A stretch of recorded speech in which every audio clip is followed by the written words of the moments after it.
बनते बिगड़ जाती है बात आपकी और आपके पार्टनर की, किसी भी कीमत पर दोनों में एक बात पर साझा नहीं होते हैं विचार। यानी कि सुबह उठते ही आपका पति और आप झगड़ा प्रारंभ करते हैं, लड़ाइयां प्रारंभ करते हैं और आपका घर केवल लड़ाई झगड़े का एक घर बन गया है। देखो पति और पत्नी का कितना खूबसूरत संबंध है ना। सुबह से ही हंसी मजाक छेड़छाड़ होनी चाहिए, क्योंकि ये रिश्ता ही हंसी मजाक और दोस्ती की है। सारे हमारे दोस्त एक तरफ, हमारा पार्टनर एक तरफ, वही सबसे प्यारा लगता है और लगना भी चाहिए हर लड़की को। और हर लड़के को भी उसकी पत्नी ही सबसे प्यारी दोस्त लगनी चाहिए, क्योंकि आज तो वो तुमसे हंसी मजाक कर रही है, छेड़छाड़ कर रही है, तुमको खूबसूरत लग रही है, लेकिन कल को बुढ़ापा आएगा, कल को बीमारी आएगी, कल को मुसीबतें आएंगी, तब सारे खूबसूरत दोस्त आपके जीवन से भाग जाएंगे। तब ये पत्नी फिर खड़ी रहेगी तुम्हारे लिए, तुम्हारी सेवा भी करेगी, तुमको दवा भी देगी, तुमको मुसीबत में अच्छी सलाह भी देगी, तुम्हारे कपड़े भी धोएगी, तुम्हारे लिए अच्छा खाना भी बनाएगी और तुमको हर बार ऐसी सलाह देगी जिससे कि तुम्हारा नुकसान कभी ना हो। खुद पर नुकसान सहेगी, तुम्हारा नुकसान नहीं करेगी। तो भला इससे अच्छी दोस्त तुम्हारी कौन हो सकती है? क्यों उससे झगड़ा कर रहे हो? क्यों उस पर शक कर रहे हो? दुनिया की चकमक देख कर उसकी खूबसूरती को आंक रहे हो? वो जितनी खूबसूरत है, संसार में क्या चीज होगी इतनी खूबसूरत? क्योंकि वो शुक्र है तुम्हारी।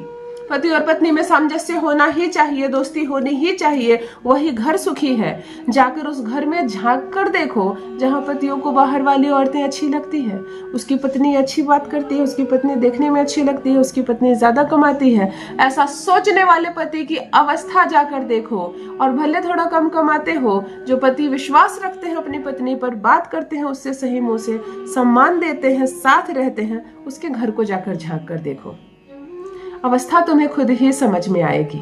पत्नी शुक्र ग्रह होती है। जिस घर में रो रही है, सिसक रही है, कमी का शिकार हो रही है, उस घर में उन्नति और तरक्की नहीं होती है। इसलिए कोशिश कीजिए कि अपने बेटों की शादियां ही मत कीजिए। और अगर शादी करने का मन बना लिए हो तो फिर शादी करने के बाद ये जो सास आ जाती है ना बेटे और बहू के बीच में, कोशिश कीजिए मत आइए। आप अपनी गृहस्थी जियो और उनको भी अपनी गृहस्थी जीने दो।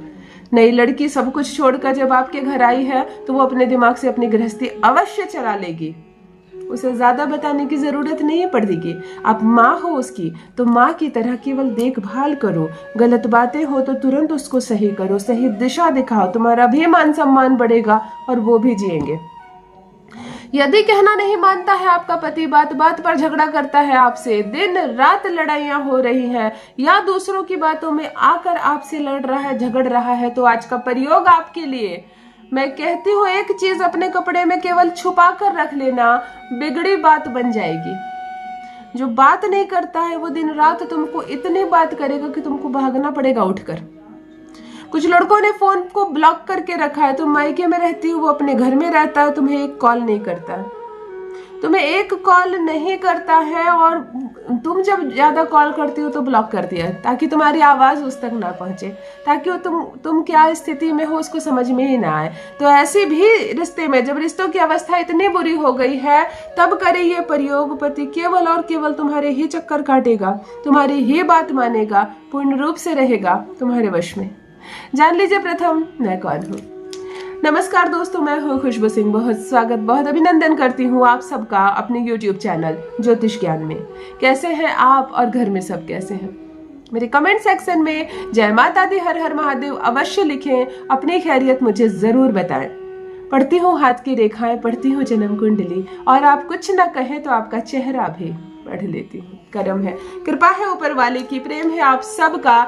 जुड़िए ज्योतिष ज्ञान चैनल से। जो भी नए भाई बहन चैनल पर पहली बार आए हो, मेरी वीडियो को पहली बार देख रहे हो, मुझसे प्रथम बार मिल रहे हो, चैनल से जुड़िए, सब्सक्राइब कीजिए, मेरे परिवार का हिस्सा बनिए। दिल नहीं टूटने दूंगी, एक भी घर नहीं टूटने दूंगी, चाहे अवस्था कितनी बिगड़ क्यों ना गई हो, चाहे तलाक की बात बार बार क्यों ना करता हो, वही पति गुलामी करेगा तुम्हारी।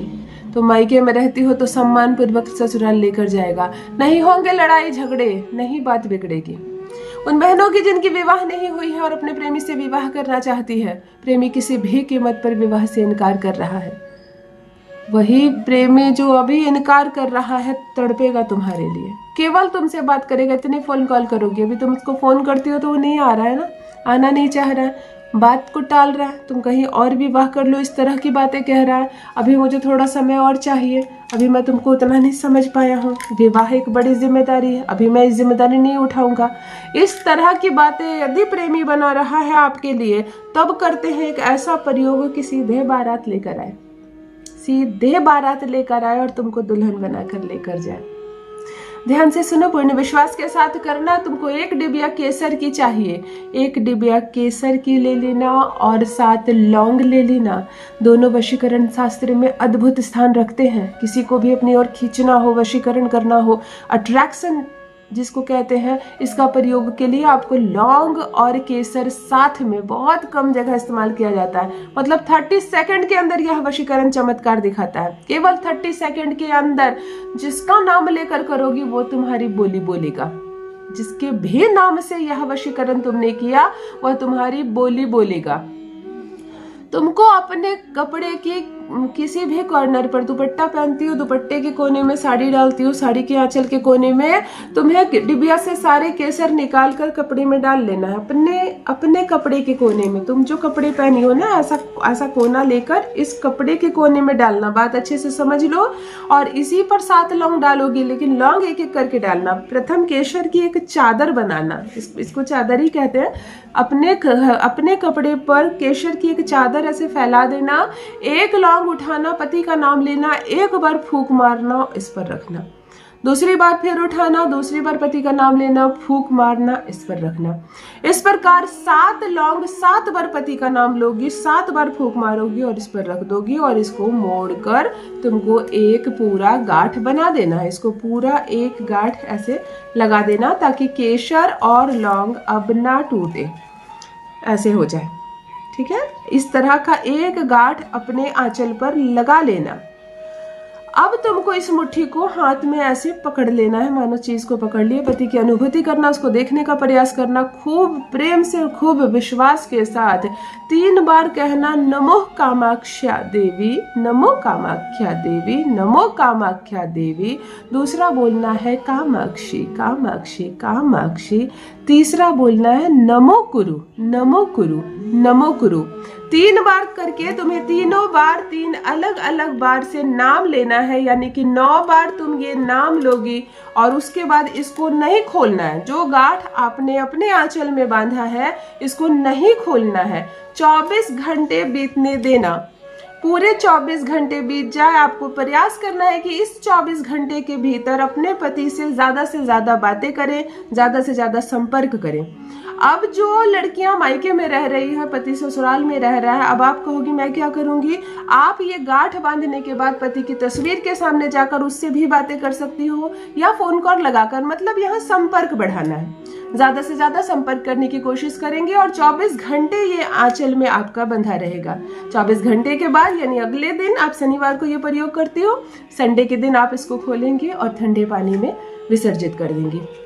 ठंडे पानी में आप इस केसर और लौंग को बहाकर अपनी जो इच्छा है वह भी कहेंगे। जो कलेश हो रहे हैं आपके घर में, जो झगड़े हो रहे हैं, वो अब बंद हो जाए, ऐसी कामना करेंगे।